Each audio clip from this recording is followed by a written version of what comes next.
Bueno, muy buenas tardes para todos. Es un gusto, un placer estar acá. Bueno, vamos a hablar, en esta charla vamos a hablar de esquemas de sostenibilidad y sobre todo es mirar esa perspectiva que tienen los embalses para el desarrollo de piscicultura y tener un contexto internacional de qué es lo que está mirando el mercado y qué pide con respecto a los esquemas de producción. Tenemos muchos retos desde la parte productiva, que muchas veces los sellamos con estas certificaciones como son BAP, ASC, Global Gap, pero para llegar a este esquema de certificaciones, lo que necesitamos es poder cumplir una serie de protocolos. Y hemos tenido protocolos que van para producción primaria desde los esquemas de producción de semilla, los esquemas de sistema de engorde y los respectivos enlaces de cadena de custodia y plantas de procesamiento. En esos sistemas de cultivo y en especial en los sistemas de engorde tenemos los cultivos en jaulas y esos cultivos en jaulas se pueden dar en esquemas de embalses que son cuerpos de agua artificial o se puede dar en lagos naturales como tal. Entonces los estándares tienen ahí unos requisitos muy específicos que son los que les voy a contar y sobre todo los retos del mercado como tal. No pudimos con... sí, ya gracias. Bueno, acá un primer punto y es la definición de qué es sostenibilidad. Todos los días hablamos de sostenibilidad y hay varias lecturas, hay varias vertientes como tal. La que más nos aplica en el marco de los estándares, que es de la UCLA, que es el del Comité de Sostenibilidad, lo que nos dice es que es ese equilibrio que se tiene entre el medio ambiente, la equidad y la economía. Es un contexto general que evoca sobre todo los principios y las líneas, las tendencias de cada uno de los estándares. Pero una definición que utilizamos mucho desde el sector productivo y que es la visión con la cual trabajamos en todos estos esquemas de calidad e inocuidad a nivel mundial es poder ver el uso que le damos a los recursos que hoy tenemos y sobre todo mirar cómo podemos desarrollar la misma actividad en un futuro, porque hoy podemos tener una muy buena explotación de los recursos, podemos tener unos muy buenos resultados, pero el querer del sector productivo es que en 5, 10, 15, 20, 50 años podamos contar con esos mismos recursos y podamos tener esos puntos de equilibrio. Entonces, en esos esquemas de sostenibilidad, ¿qué ha venido pasando con Colombia? Pues esta es la gráfica que ustedes conocen de nuestros análisis de qué está pasando con la tilapia colombiana en el mundo. Pues nosotros somos el primer proveedor del mercado americano, donde tenemos una participación del 94% y tenemos cubiertos otros mercados como son Canadá, como son México, Perú, Chile y en el caso de Europa estamos llegando a Reino Unido y España. ¿Por qué es importante ver estos mercados? Porque finalmente el sector productivo termina adaptándose a unos requisitos de mercado. Y esos requisitos de mercado son básicamente este esquema de certificaciones. Nuestra certificación estrella en Colombia, que es BAP, Best Aquaculture Practice, donde Colombia ha sido innovador en los métodos de implementación. Colombia tiene 4 estrellas, ese es el top del mercado, y 4 estrellas porque ha certificado su producción de semillas, su sistema de engorde, sus sistemas de alimentación y la planta de procesamiento. También hemos cubierto otros estándares requeridos por el mercado, como son la certificación ASC, que tiene unas tendencias ambientales, Global Gap, que es una certificación que estamos comenzando con la implementación en Colombia y pues que tiene una línea muy europea y muy del mercado de Alianza Pacífico.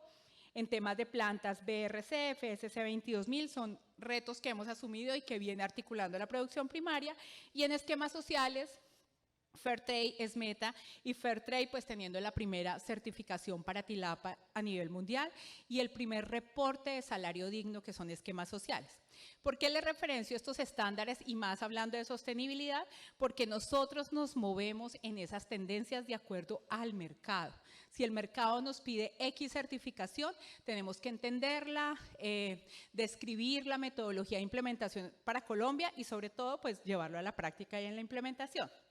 Como estamos hablando específicamente del tema de embalses, es mi charla, contarles que en Colombia hemos visto una viabilidad de cultivo en otros embalses diferentes a Betania. Y como ustedes saben, Betania ha sido un modelo estrella en Colombia, el cual quisiéramos replicar en otros embalses. Ha sido el laboratorio del desarrollo de la piscicultura, donde tenemos unas claras lecciones que podemos ver en otros embalses.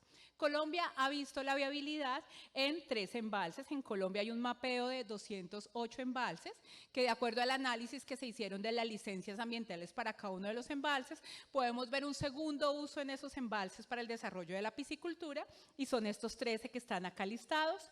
En algunos ya se desarrolla de una manera muy artesanal la piscicultura, como son, por ejemplo, Hidrosogamoso, Salvajina, Urrá, y que están ubicados acá en el mapa de Colombia, son los punticos blancos que ustedes pueden ver. Entonces, acá hay una perspectiva de desarrollo en embalses, y pues muy recientemente, y sobre todo interés de varios de ustedes, es qué va a pasar con el tema de Quimbo, si se va a desarrollar piscicultura, si no, si el estudio de capacidad de carga va a ser una fuente para un plan de ordenamiento, si las variables, los parámetros como tal dan. Entonces, mirar esas perspectivas de embalses en Colombia es interesante. ¿Qué tenemos nosotros como referente ya en el tema de embalses? Desde hace 6 años se comenzó a trabajar lo que es la certificación de calidad en estos cuerpos de agua artificiales, porque cuando tenemos una unidad productiva podemos controlar muchas de las variables, pero en estos cuerpos de agua que son abiertos tenemos varios vecinos y tenemos que compartir el cuerpo de agua con otras actividades, y hay algunas variables que definitivamente no podemos cumplir. Entonces, BAP sacó un estándar en su versión 1.0 que lo que va a manejar es una área directamente en un embalse, y el objetivo principal de este embalse es poder identificar posibles vectores y o altos riesgos que puedan generar enfermedades dentro del embalse, básicamente un aseguramiento del riesgo, así como generar un plan de área para el manejo de esos riesgos identificados. Entonces, aquí vemos a Betania, donde pues tenemos unas microzonas que ya han sido identificadas, y lo primero que nos dice este estándar es cómo es el mapeo de los actores, quiénes son mis vecinos. Y en ese quiénes son mis vecinos, acá hay unos referentes. Tenemos un normograma sectorial. Ustedes saben que una de las actividades más normadas del agro en Colombia es el desarrollo de la piscicultura, donde hay varios actores que confluyen en Betania. Por ejemplo, los temas de navegabilidad son del Ministerio de Transporte. Los temas de buceo son de la DIMAR. Los temas propios de la actividad, pues obviamente la entidad ambiental y la actividad productiva, pero desde el normograma uno ve varias regulaciones que tiene que tener en cuenta. El manejo, por ejemplo, de insumos que ustedes llevan al embalse, pues tiene unas regulaciones propias del ICA. Entonces, los primeros actores que yo debo identificar y sobre todo ver cuál es el alcance con cada uno de ellos se da desde la propia normativa nacional. Ustedes saben que hemos hecho una correlación de lo que piden los estándares internacionales con las normas nacionales, y tenemos leyes, decretos, artículos con sus puntos específicos como tal. ¿Cuáles son las comunidades circundantes? ¿Quiénes están en el embalse dentro y fuera del agua? Si hay algunos municipios que están cerca, como son, por ejemplo, Obo, Yaguará, y sobre todo esas comunidades que están circundantes, poder verificar si tienen plantas de tratamiento de aguas residuales. Puede ser que las tengan, pero puede ser que no sean funcionales, puede ser que hayan funcionado de manera intermitente, pero esas aguas negras que se vierten al embalse, pues de una u otra manera pueden tener un efecto negativo directamente consolidado en el cuerpo. Entonces, aquí la pregunta siempre desde el estándar es, ¿me interesa o no me interesa lo que pase con mis vecinos? En el caso de ustedes que comparten un cuerpo de agua con otros actores, debe ser de gran interés los vecinos. Entonces, que estas plantas de tratamiento de aguas residuales sean funcionales es súper clave. Tenemos una actividad de generación de energía propia del embalse, pues fue el primer uso por el cual se construyó, y es poder identificar cómo es mi relación con la generación de energía, desde las mismas rondas que tengo como tal dentro del embalse, como también las posibles regulaciones de entrada, salida de agua, entre otras como tal. Actividades del sector agropecuario, también las debo identificar. Puede ser que aquí después de la ronda yo tenga algunos cultivos de otro producto agro, donde utilice unos agroinsumos, parte químico, y pues muy posiblemente esos agroquímicos van a decantar y van a tener contacto con el agua que comparte mi actividad piscícola. Entonces, poderlos tener identificados es clave. El sector pesquero, claro que sí, puede ser que yo tenga acá una actividad con los pescadores que también puedan tener alguna influencia desde la misma actividad y la tengo que mapear. El puerto multimodal es muy importante para el estándar. ¿Y cómo lo debo identificar? Básicamente las entradas y las salidas que yo tengo al embalse. Por donde entran los alevinos sale la mortalidad, por donde entran las personas sale el producto final o cuáles son los controles como tal. Entonces, el estándar lo que me evoca es poder tener esa regulación de entradas y salidas. ¿Tengo una actividad de turismo? Sí, la actividad de turismo confluye con mi actividad productiva o está en otra zona del embalse. Ver por dónde también son las entradas de turistas. Puede ser que haya una persona que entre al embalse, que venga de otro país, de otra unidad productiva y yo tenga que poder por lo menos preguntar a usted en dónde estuvo, cuáles son las enfermedades sanitarias que puedan tener en esas unidades productivas. Tengo que esperar 24, 48 horas. ¿Qué me dice mi protocolo de entrada y salida como tal? Los esquemas de navegabilidad también, cómo los estoy administrando dentro del embalse. Si hay algún esquema de industria, por ejemplo, hay embalses que tienen cerca cementeras, entonces cómo eso puede impactar directamente u otras actividades. Entonces, esta es mi primera actividad, que es el mapeo de los actores como tal. De igual manera, tengo que ver cuáles son esos retos que tiene la piscicultura bajo ese esquema de embalse que yo voy a desarrollar. Entonces acá pues vemos, por ejemplo, uno de los retos que tienen los nuevos estándares de BAP es poder identificar dónde hay una unidad productiva y qué sucede 10 kilómetros a la redonda. Entonces ya no es que me importe 5 lo que esté haciendo mi vecino, sino tengo que por lo menos tenerlo identificado y poder saber cuáles son esas actividades. Si hay una fuente de agua hídrica que pasa por mi unidad productiva de donde yo capto, que pasó aguas arriba, si hay otra actividad que pueda tener algún impacto y eso cause realmente alguna afectación en mi unidad productiva, puede ser. De igual manera tengo que tener en cuenta la formalización. Normalmente en los estándares la primera pregunta obligatoria es, ¿usted cumple la normativa vigente de su país? Y pues para el caso de Colombia tenemos la formalización desde la parte ambiental, desde la parte productiva y desde la parte sanitaria, pues que se debe cumplir donde se otorguen realmente los permisos. Para el tema de embalses le saqué el top 10 del estándar para no contarles los 100 puntos de la norma, le saqué los principales acá. Entonces el primero es un cuerpo de agua artificial, los embalses, donde se cuenta con vecinos que realizan otras actividades con influencia, para lo cual necesitamos un análisis integral y es lo que les acabo de referenciar. En los embalses yo debo delimitar con boyas esa ocupación de cauce, o sea, visualmente yo debo tener identificado y marcado dónde se desarrolla la piscicultura. Y eso se hace para cada unidad productiva y en muchos casos se hace una zona de contención donde está toda la actividad productiva dependiendo del número de actores. Todo lo que respecta con variables físico-químicas, microbiológicas, hidrológicas de la columna de agua hasta el fondo, yo debo tener eso como un bioindicador y se deben monitorear constantemente. Acá en los estándares hay diferentes periodos de evaluación y cada estándar tiene su temporalidad y tiene los parámetros como tal. Hay parámetros para BAP, hay parámetros para SC, hay parámetros para Global Gap y acá lo importante es poder identificar de acuerdo a la certificación que tenga cada unidad productiva cuáles son esos parámetros que debe cumplir. Se debe implementar un modelo de carga y descarga de insumos, lo que nosotros hablamos de balance de masa, el fish in, fish out, todo lo que entra debe salir. De igual manera yo tengo que tener ese mapeo dentro de los embalses y debo saber cuáles son los insumos, cuáles son los equipos, cuál es el transporte de peces, cuáles están adentro, cuántos entro, cuántos saco y cómo los saco. Saco cosecha o saco mortalidad, pero el balance de masa tiene que ser 0. También debo mirar acá sobre todo el ingreso del concentrado, el pescado en los puertos del embalse, el manejo de mortalidades, entre otros. Un punto 5 es se debe integrar el modelo de análisis de los peces en contención, que son básicamente la actividad que se desarrolla de acuacultura, y la biodiversidad derivada de las fuentes hídricas que abastecen el embalse, que muchas veces es el entorno que me da uno por biodiversidad y otro por las comunidades aledañas y sobre todo la actividad que pueden desarrollar los pescadores. No puede ser para una unidad productiva un tema ajeno, sino tiene que ser un sistema integrador como tal.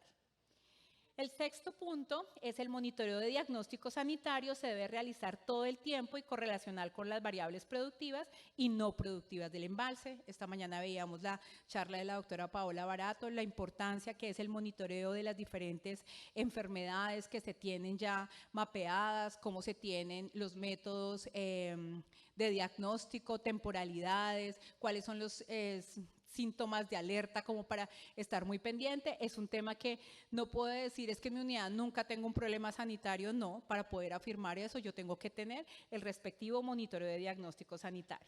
Los esquemas de bioseguridad que también veíamos esta mañana con nuestras conferencias de MSD, veíamos que también eso es una premisa que se tiene que tener de trabajo dentro de las unidades productivas, así como la integración con los conceptos de inocuidad, bienestar animal, sostenibilidad ambiental, desarrollo social y trazabilidad. Y en Colombia ya tenemos pues unos retos específicamente de bienestar animal que vamos a tener que cumplir, es una nueva norma que tenemos y que vamos a tener que comenzar a responder bajo las directrices del Ministerio de Agricultura en lo que respecta a nuestra actividad. Un octavo punto es el balance de trabajo con la comunidad aledaña. Es importante para la funcionalidad del esquema social, que es integral al productivo. Entonces, teniendo el mapeo de los vecinos y sabiendo qué actividades hacen mis vecinos, es como yo desde la unidad productiva tengo un plan de trabajo integral, ya sea por mi unidad o por todas las unidades productivas que están en el embalse. Un noveno punto es desarrollar un modelo de economía circular que demuestre efectivamente que la industria es cero residuos. Ese es un tema que también está muy de moda y que es muy atado a los esquemas de sostenibilidad, pero ¿cómo le doy yo uso a la totalidad de lo que ingreso y de lo que producen las unidades productivas y puedo demostrar que no estoy generando residuos? Es una alternativa. Obviamente ustedes saben que en el embalse de Betania hay actividades como manejo de mortalidades para convertirlas en harina de pescado que puedo demostrar cero residuos, el manejo que se le da en planta de procesamiento a los productos y cómo puedo extraer colágeno, cómo puedo extraer aceites, cómo puedo sacar harinas de pescado, cómo puedo sacar un agua donde puedo separar grasas, donde puedo devolverla en mejores condiciones que como la tomé, pues eso termina siendo todo el esquema de economía circular que debo manejar. Y por último, dentro de las premisas tenemos ese trabajo público-privado articulado, o sea, los comités que deben funcionar para este tipo de embalses deben tener actores tanto del sector público como del privado y sobre todo poder tener una interrelación también con entidades internacionales, así como la FAO, como Naciones Unidas, como diferentes esquemas que podemos vincular. Y acá, pues básicamente tenemos en el esquema de sostenibilidad, pues esta linda imagen de Betania, que pues acá la pregunta es, ¿cómo queremos ver la actividad en el futuro? ¿Queremos seguir viendo este esquema que tenemos en esta fotografía o esto va a variar y lo vamos a ver de otra manera? Entonces, los retos que de cada una de las actividades que hacen el embalse es para mantenerlo. Y es ahí donde los temas de las buenas prácticas de producción de la acuacultura que repetimos todo el tiempo se convierten en herramientas que ayudan al mejoramiento continuo de las unidades productivas. Este es un ejemplo de un trabajo que estamos haciendo en el Huila con el proyecto GMAP Colombia que implementa la Organización de Naciones Unidas y acá hemos consolidado unas herramientas desarrolladas en el proyecto para asistencia técnica, en especial con los pequeños productores, donde todo lo que requiere un productor para alcanzar una certificación de este orden de BAP, de AS6 y de Global Gap, pues se encuentra acá unas herramientas para la implementación, es parte del proceso. De igual manera, en temas de sostenibilidad, más que los estándares de calidad, hemos comenzado a mirar otras variables que debemos cumplir y en eso pues tenemos mediciones de huella de carbono, mediciones de huella hídrica, donde quienes han hecho la tarea muy juicioso tenemos ya unas referencias importantes donde la huella de carbono, por ejemplo, en pescados es de 2,9, en aves 2,7, porcino 5,9, bovino 30. Entonces acá vemos que tenemos unos indicadores muy propositivos donde la industria debe comenzar a adelantar, a hacer esos estudios y poder saber cuál es la huella de carbono que se tiene en Colombia. En huella hídrica ya hemos hecho algunos ejercicios acá en Colombia, donde con medición de huella azul, verde y la huella gris como tal en planta de proceso, también tenemos unas indicaciones donde la huella hídrica de los productos del sector piscícola es menor que otras proteínas cárnicas. Y estas variables son la medición, los papelitos hablan, los certificados de cómo es sostenible la industria y sobre todo hacia dónde debemos ir para comenzar a dar esas respuestas al consumidor como tal. En temas, por ejemplo, acá también tenemos factores de conversión alimenticia, donde vemos que para el caso de lo que es la línea de pescados es menor que para el resto de proteínas.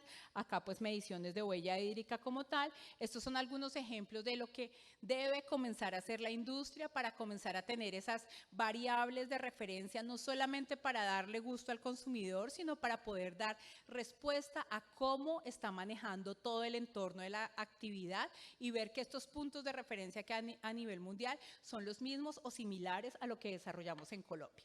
¿Cuál es el reto en el corto plazo en el tema de embalses? Principalmente Betania, pero pues aplicaría también para Quimbo o para cualquiera de los 3 embalses referenciados. Es crear los comités operativos de área. Este es el concepto general del estándar para certificar el embalse, donde lo conforman actores público-privados que tienen que ver con la actividad en ese mapeo de actores que les referencié y que el único objetivo que tiene este comité operativo de área es la visualización del riesgo. Yo tengo un riesgo identificado y tengo unas acciones que lo hacen muy sólido o estoy tambaleando y no sé para dónde ir y puede ser que tenga sorpresas en el manejo como tal. Entonces, ese comité tiene un objetivo súper clave. ¿Qué tengo que tener en cuenta en ese comité? Todos los eslabones de la cadena productiva piscícola y son los eslabones básicos de semillas, sistema de engorde, cadena de custodia, planta de procesamiento, como los diferentes eslabones que lo complementan, que son los esquemas de comercialización, promoción de consumo, servicios de logística, transporte, servicios de infraestructura, limpieza, desinfección, la parte contable, financiera, los esquemas gremiales, investigación, desarrollo tecnológico, la producción de insumos, diseño, elaboración de empaques, entre otros. O sea, si vemos, la industria tiene varios eslabones de la cadena y todos terminan confluyendo de alguna manera en el embalse de Betania y tengo que tenerlos en cuenta en el mapa, en mi comité como tal. Importante para quienes están en el marco de la certificación BAP o quienes van a optar por la certificación BAP, ya sea para sistema de engorde o para sistema de semilla, pues hemos extraído acá los puntos claves que tenemos de los estándares. En el tema de la versión 3.0, tenemos una nueva versión que ya es funcional para Colombia, que cambió esta versión, que tiene unos retos muy especiales desde la parte productiva, de la medición de parámetros, la evaluación de riesgo, lo que tiene que ver con los temas ambientales, ya no es una evaluación de riesgo, sino ya tengo que tener unos planes de acción específicamente con lo que he identificado en esos riesgos y lo más importante, como les dije, ya no es cualquier plan. Ahora tenemos que mirar el plan con 10 kilómetros a la redonda en la unidad productiva. Eso lo hace pues, más retador y más integral. De igual manera que vemos acá, tenemos en la nueva versión 3.0 de la norma BAP, tenemos unos nuevos límites para fósforo total, para clorofila A, para disco sechi que tenemos que cumplir y estos aplican directamente para el embalse de Betania. Entonces acá es muy importante poder identificar cuál es el histórico que tenemos y cómo están comportándose en cada unidad productiva y ver pues cuál es esa tabla de referencia que viene en los apéndices en la norma y ver si los estoy cumpliendo o no los estoy cumpliendo. En el caso de los embalses, tengan en cuenta que los parámetros son muy funcionales para todas las unidades productivas. De pronto, en alguna de las 10 microzonas que tiene Betania pueden tener mayor, menores parámetros y eso es parte de todo el histórico que tienen que tener las unidades productivas. En la certificación del cuerpo de agua total del embalse, ya no solamente los que están certificados les interesa el parámetro, sino tenemos que comenzar a monitorearlo de todos los actores del embalse. Acá no podemos separar en ese esquema de certificación de embalse los que quieren, los que no quieren, no. Es un tema de ponerse de acuerdo y trabajar todos los actores como tal. ¿Qué tenemos en las nuevas adiciones que merece atención? Entonces, pues las evaluaciones de riesgos potenciales en la cuenca deberían acompañarse por un plan de manejo con los procedimientos para monitoreo y control de los riesgos identificados. Esto ya es súper clave, el mapeo de cuáles son las fuentes hídricas para las unidades productivas aplica tanto para tierra como para los temas de embalse.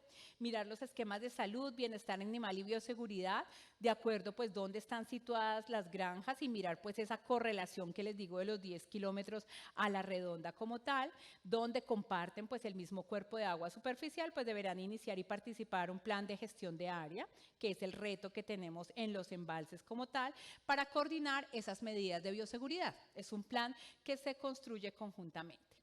Dentro de puntos críticos que tenemos acá, pues contarles que los parámetros cambiaron, la calidad de agua en la capa mixta superficial de las masas de agua utilizadas para el cultivo en jaulas deberá ajustarse al menos 2 de las 3 condiciones siguientes, no más de 40 microgramos por litro de fósforo total. Antes teníamos otra medición, esto es una nueva variación del estándar. No más de 15 microgramos por litro de clorofila A. Antes medíamos clorofilas totales, ahora tenemos que enfocarnos en clorofila A. No menos de 3 metros de visibilidad de disco Secchi como medida de las tomas de muestra que abarque 4 meses consecutivos. Además, la concentración media diaria de oxígeno disuelto a 50 centímetros de profundidad, pues que no sea inferior a 4 miligramos por litro durante más de 4 meses consecutivos. Esto está dentro de los anexos de la certificación BAP, que es lo que tenemos que comenzar a ajustar desde la temporalidad de medición, como la muestra, con qué laboratorio, que sea acreditado, que esté de acuerdo a las indicaciones como tal de la norma. Otro punto crítico que tenemos en la norma es a partir de la línea base establecida por un organismo independiente, o sea, una tercera parte durante el primer año siguiente a la certificación inicial. Esta tercera parte es quien nos hace la auditoría, básicamente bajo los lineamientos de los dueños del estándar.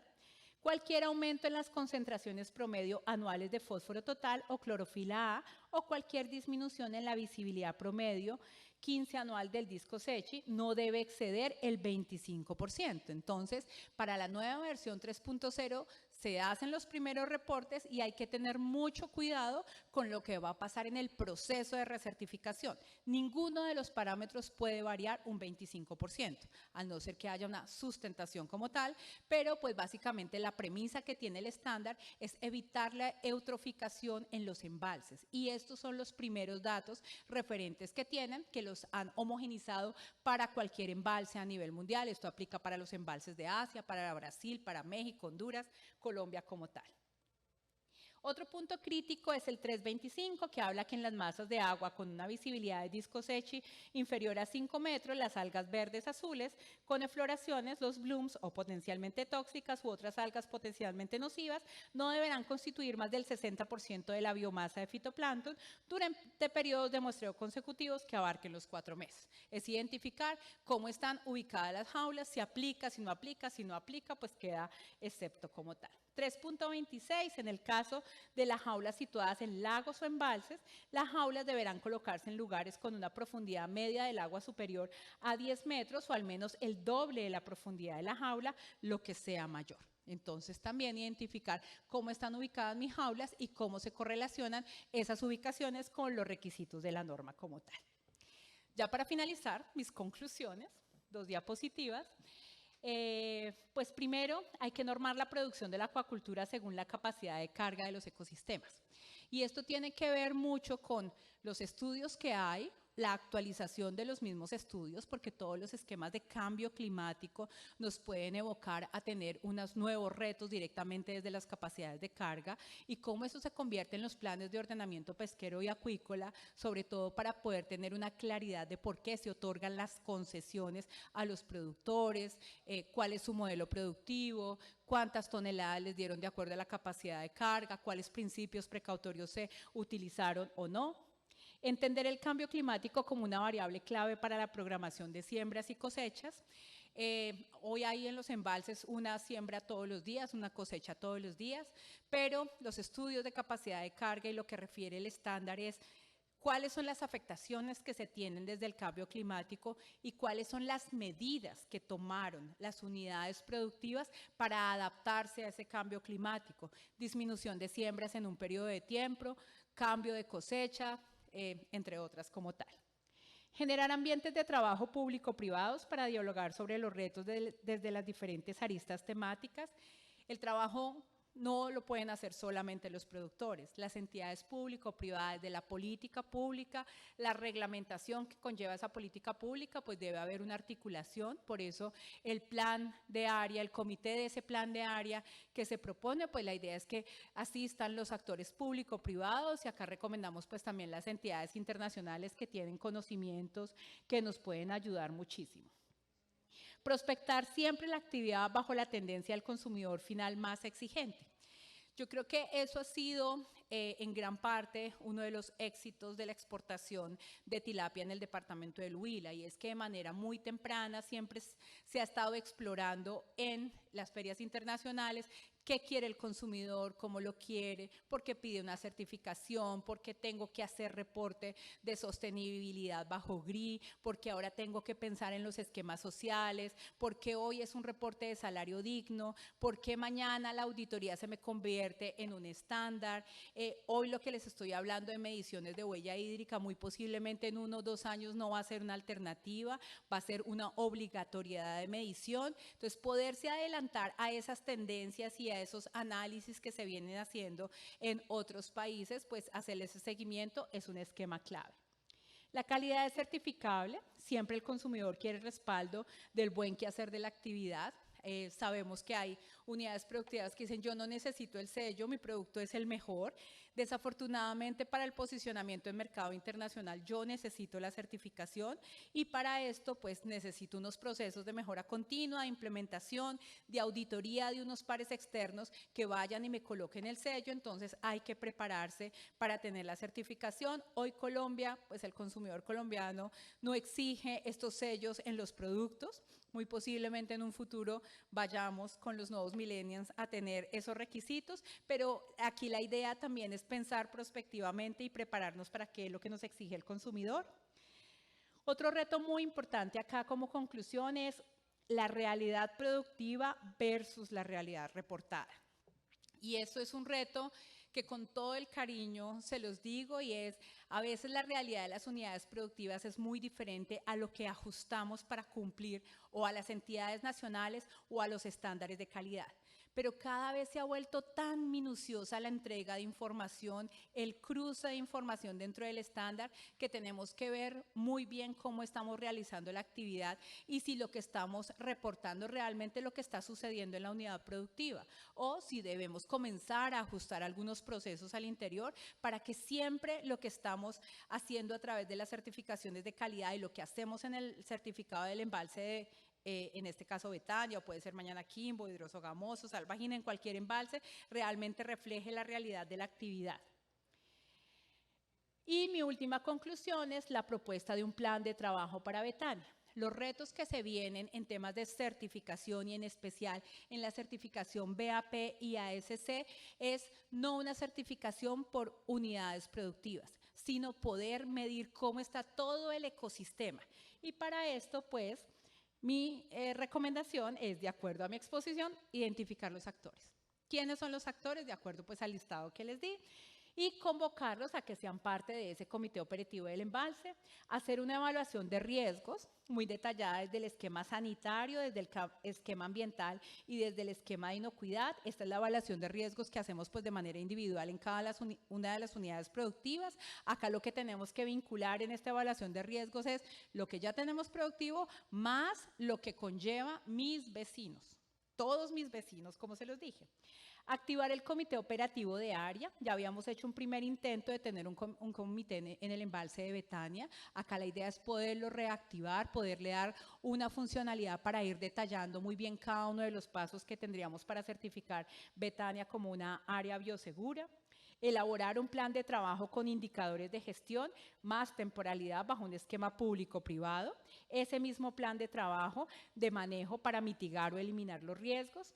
Y evaluar si es necesario realizar una actualización de carga bajo el concepto de cambio a partir de la filtración de aguas arriba que se da por parte de Quimbo. Y finalmente incluir dentro de ese plan de trabajo el diseño de un puerto multimodal que pueda dar respuesta a todos los esquemas de bioseguridad referenciados en el estándar. Muchas gracias.